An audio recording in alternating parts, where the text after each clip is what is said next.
Bene data bakundwa b'umwami Yesu Kristo, mwese abakurikira izi nyigisho tubahaye ikaze mu biganiro bya Saveur Divine. Ibi biganiro mu bitegurirwa n'abavugabutumwa bwiza batandukanye, akaba ari umuhamagaro ugendera ku ijambo ry'Imana byanditse mu gitabo cy'ubutumwa bwiza uko bwanditswe na Matayo ibice 24 umurongo wa 14. Kandi ubutumwa bwiza bw'ubwami buzigishwa mu isi yose ngo bube ubuhamya bwo guhamiriza amahanga yose, nibwo imperuka izaherako ize. Ibi biganiro mubikurikira ku channel ya YouTube yitwa Saveur Divine. Tubifurije kugubwa neza. Imana Data ari nayo So ibaha umugisha.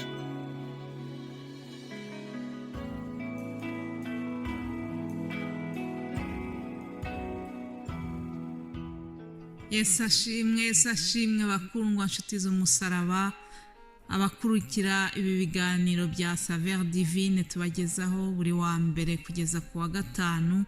Ndabaramukije mwese nshuti zacu, amahoro ya Kristo nabane namwe aho muherereye hose. Tunejejwe no kugaruka nyuma y'icyumweru tutabagezaho ijambo ry'Imana. Twafashe akanya ko kuruhuka no kugira ngo twongere kuganira n'Imana mu buryo bw'ijambo, ariko buri wese ku giti cye. Rero tugarutse ku bwa Saveur Divine, kandi ndizera ko Imana yabarinze aho muri hose. Abanyuze mu bikomeye, Imana ibahe kwihangana, Imana ibahoza amarira. Ababa bari mu gihe cy'ubwirabure, umubabaro kuba se wabuze uwawe ukunda, umubabaro utewe n'uburwayi se, umubabaro waturuka ku bintu binyuranye, ariko ntangiye iki cyumweru nkwifuriza gukomerera muri Yesu Kristo. Haleluya. Uwiteka agukize, Uwiteka agukomeze, Uwiteka akongerera imbaraga mu bugingo bwawe. Ibyo nibyo mbasabira, kandi nanjye nibyo nisabira. Ndanezerewe rero kubw'uyu mwanya twinjiyemo. Reka tubanze dushime Imana. Data mwiza wo mu ijuru, ndagushimiye. Gushimiye uburinzi bwawe bwabaye kuri njyewe. Gushimiye yuko unyemereye kongera gufungura umunwa wanjye kugira ngo mvugane n'ubwoko bwawe. Jyewe ubwanjye ndakwinginze kugira ngo ubanze unyeze, weze akanwa kanjye, ibitagwesheje icyubahiro muri njyewe bikurweho n'amaraso ya Yesu Kristo. Maze nimfungura akanwa Mwami, wowe wivugire. Reka ungire akanwa kawe nk'uko wabigenje kuri Mose ubwo yashidikanyaga agiye kuvugana na Farawo, ariko ukamubwira ngo uzabana nawe, ngo ndetse uzaba akanwa ke. Aleluya. Ndagutumiye Mwami wanjye, ndakwinginze Mwami wanjye kugira ngo muri aka kanya umbere akanwa, maze mfungure umunwa wowe wivugire, uvugane n'ubwoko bwawe, uvugane n'abana bawe. Ushimwe kubw'uburinzi bwawe bwabaye kuri njyewe no kuri bene data.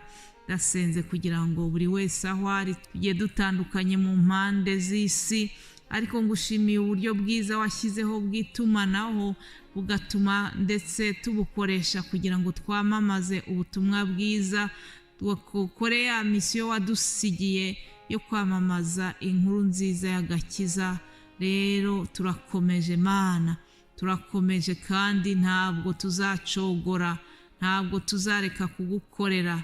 Nukuri urakoze Mana. Ngushimiye bene data bose, ngushimiye abakozi bawe witeranyirije muri iki kiganiro cya Saveur Divine kugira ngo bamamaze ubutumwa bwiza. Ndabasengeye kugira ngo buri wese uzabane nawe, Umwuka Wera azabane nabo mu buryo budasanzwe, maze uzavugane nabo, uzabakoresha iby'ubutwari ubwoko bwawe, maze bahembuke bumva inkuru nziza z'agakiza. Haleluya.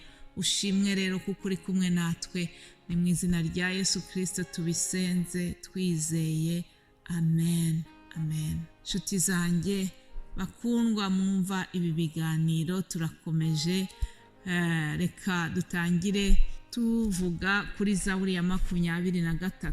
Ntabwo ariyo nje kwigishaho, nta nubwo mbaje kwigisha kuri uyu wa mbere. Mba nshaka kubaha introduction, gufungura ibiganiro byacu, ariko bene data baha inyigisho zirambuye.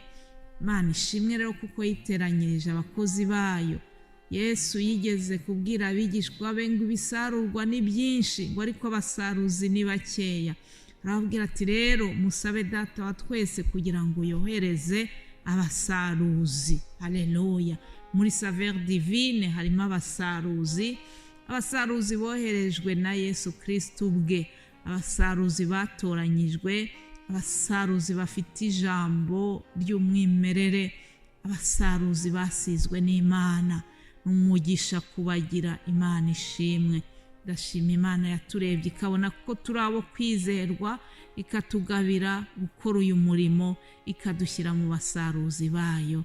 Imana iduhana umugisha twese. Haleluya!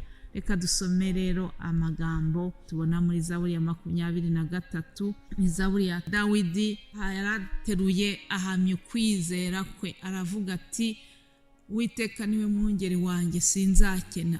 Andyamisha mu cyanya cy'ubwatsi bubisi, anjyana iruhande rw'amazi adasuma, asubiza intege mu bugingo bwanjye, anyobora inzira yo gukiranuka ku bw'izina rye. Naho nanyura mu gikombe cy'igicucu cy'urupfu, sinzatinya ikibi cyose, kuko ndi kumwe nawe. Inshyimbo yawe n'inkoni yawe nibyo bimpumuriza. Untunganiriza ameza mu maso y'abanzi banjye, unsize amavuta mu mutwe, igikombe cyanjye kirasesekara. Ni ukuri kugirirwa neza n'imbabazi bizanyumaho iminsi yose nkiriho, nanjye nzaba mu nzu y'Uwiteka iteka ryose. Muvuge ngo amen, amen. Aya magambo ni Zaburi ikunzwe cyane, ni Zaburi benshi twagiye dufata mu mutwe tukiri muri za École du Dimanche cyangwa se Sunday School, tukiri abana tukazifata ku mutwe. Rero ndizera yuko nawe iyi Zaburi wayifashe mu mutwe. Niba utarayifata nyaboneka ubikore. Ni Zaburi yoroshye gufata. Ni byiza yuko dubika ijambo ry'Imana mu mitwe yacu no mu mitima yacu, kugira ngo igihe rizaba ryabaye ingume tuzajye tugenda twishingikiriza kuri rya rindi twafashe mu mutwe, sibyo? Rero Dawidi arahamya ukwizera kwe, aravuga ngo Uwiteka yamubereye umwungeri, kandi amenya yuko niba Uwiteka ari we mwungeri we nta kintu azamukenana. Mbese wowe Uwiteka yabakubereye umwungeri? Mbese waramwakiriye kugira ngo abe umwungeri w'ubuzima bwawe? Mbese uri intama yo mu cyanya cye? Ndakwifuriza kugira ngo ube intama y'Uwiteka, kugira ngo nawe azagufashe nk'uko yafashije Dawidi. Yashubiza intege mu bugingo bwe. Nawe wari ucitse intege muri iki gitondo, ndasaba kugira ngo Uwiteka asubize intege mu bugingo bwawe nk'uko yabikoze kuri Dawidi. Arongera aratura ati naho nanyura mu gikombe cy'igicucu cy'urupfu, sinzatinya ikibi icyo ari cyo cyose, kuko ndi kumwe nawe.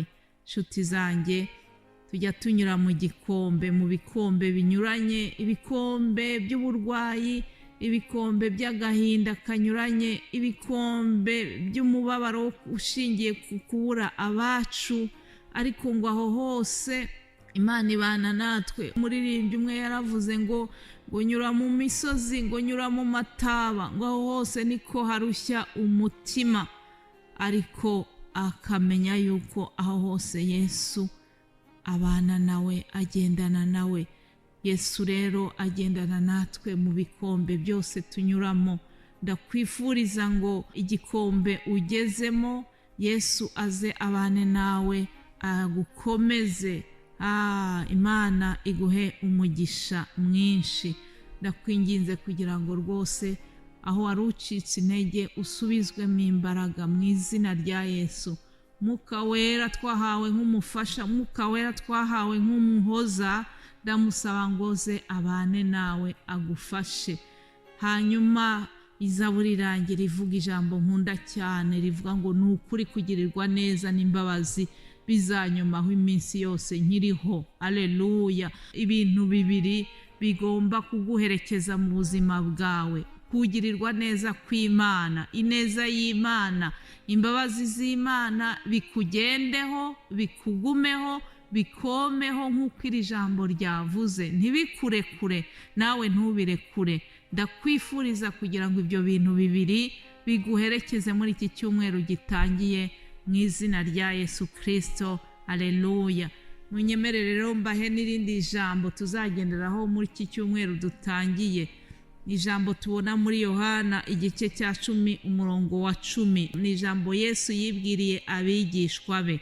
Yohana igice cya 10 umurongo wa 10, Yesu arababwira ati: umujura ntazanwa n'ikindi keretse kwiba no kwica no kurimbura, ngo ariko njyeweho nazanywe no kugira ngo zibone ubugingo ndetse zibone bwinshi. Aleluya. Yesu Kristo yazanywe no kugira ngo twebwe intama ze tubone ubugingo kandi bwinshi. Ndakwifuriza ubugingo bwinshi buva kuri Yesu Kristo. Ndakwifuriza ibyiza byose Yesu Kristo atangwa. Yesu yazanywe no kugira ngo tubone ubugingo kandi bwinshi. Ni ijambo rigari tuzariganiraho muri iki cyumweru. Yesu abaho umugisha.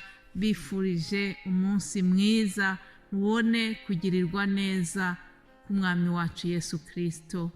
Mu izina rya Yesu mbisenze, mbifurije umunsi mwiza. Amen. Amen.